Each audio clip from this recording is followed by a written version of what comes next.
welcome back to my channel. If you're new here, hi, my name is Haley and you're watching Between the Pages.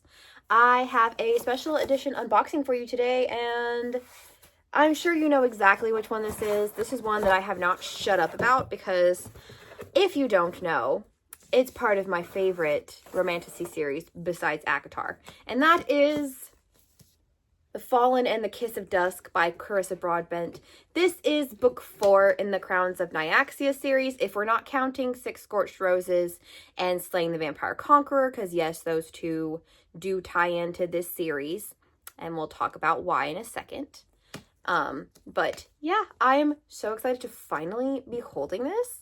This caps off the Shadowborn duet, I believe, before we move into the Bloodborne duet, which is gonna, I think, has the last 2 books in the series. I don't know if she's gonna continue this universe or if she's gonna start a new one after this, but whatever she ends up doing, I am going to devour it because this is such a good series. So now that you've heard me ramble about the Crowns of Nyaxia, we can look at the special edition. So of course we have the sprayed purple edges.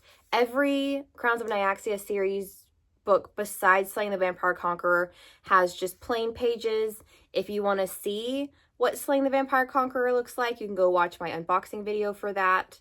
I have not reviewed it yet. It's actually hanging out in that stack of books over there. I will get to it.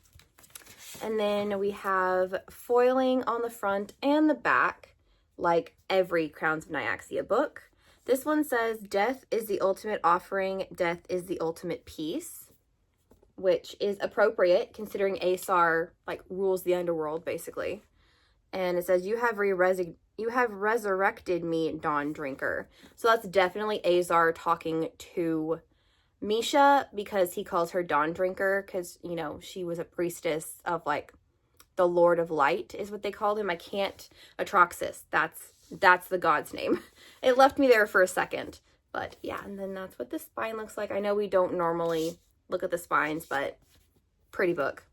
And then of course we have in page art, we have Aesar and Misha. Looks like they're in the underworld. And then we have Aesar and Misha again, probably after some sexy time. And he looks like he's brooding over there on the edge of the bed. So that'll be fun. And then we have the reversible dust jacket art. Of course, we have Misha and Aesar on this side, and then we have the characters from Slaying the Vampire Conqueror on this side. I am very curious to see what role they play, considering that the Vampire Conqueror, whose name escapes me, sorry, I'll put it right here. It's been a little while since I've read that book. He is the cousin of Septimus, who is going to be the center of the Bloodborne duet. And I do know that Rayan comes back in this, because when she was promoting this book, she had a quote that I don't remember what it was in context to, but I know that Rayan like walks in and is like, "Misha, this entire apartment smells like sex."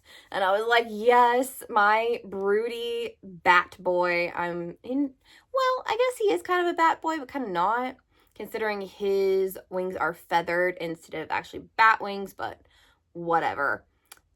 Yeah, Rayan is back. I don't know if Oraya is. I do know that they're going to play like big roles in the Bloodborne duet, kind of like to tie off the entire series of the Crowns of Nyaxia. I will keep you updated because, like I said, this is one of my favorite adult fantasy romantasy series right now. But yeah, that was just my unboxing, and I will see you guys later. Bye!